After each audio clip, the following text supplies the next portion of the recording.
అందరికీ నమస్కారం అండి. Welcome to our channel. Andhra Pradesh రాష్ట్రంలో స్కూల్స్ మరియు కాలేజీస్ సమ్మర్ హాలిడేస్లో భాగంగా ఏపీలో కాలేజీలకి వేసవి సెలవులు పొడిగింపు ఇంపార్టెంట్ అప్డేట్స్ని జారీ చేసిన ప్రభుత్వం. సో ఈ వీడియోలో వీటి గురించి పూర్తి వివరాలు అయితే తెలుసుకుందాం. సో ముందుగా వీడియోని సపోర్ట్ చేసేవారందరూ కూడా వీడియోని ఒక లైక్ చేసి మీ తోటి ఉద్యోగ మిత్రులకు వీడియోని అయితే షేర్ చేయండి.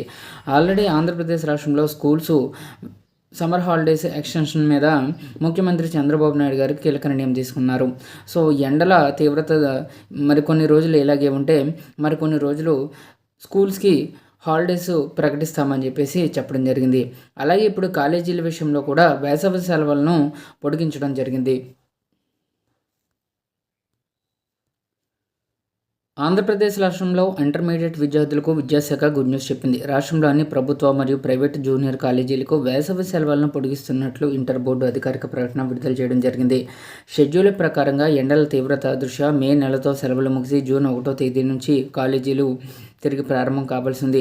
అయితే ప్రస్తుత పరిస్థితులను పరిగణలోకి తీసుకున్న బోర్డు కాలేజీల రీఓపెనింగ్ తేదీని జూన్ 6వ తేదీకి వాయిదా వేసింది. దీనివల్ల విద్యార్థులకు జూన్ 5వ తేదీ వరకు సెలవులు కొనసాగనున్నాయి.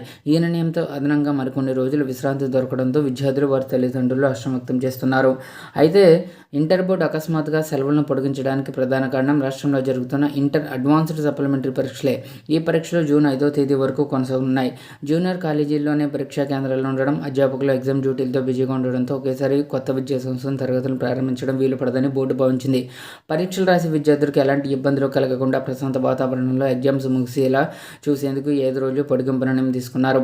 జూన్ 5వ తేదీతో సప్లిమెంటరీ పరీక్షలు పూర్తి కాగానే జూన్ 6వ తేదీ నుంచి రాష్ట్ర వ్యాప్తంగా అన్ని ఇంటర్ కాలేజీలు యథావిధిగా తెరుచుకుంటాయని, ఆ రోజు నుంచే రెగ్యులర్ తరగతులు ప్రారంభమవుతాయని అధికారులు స్పష్టం చేశారు.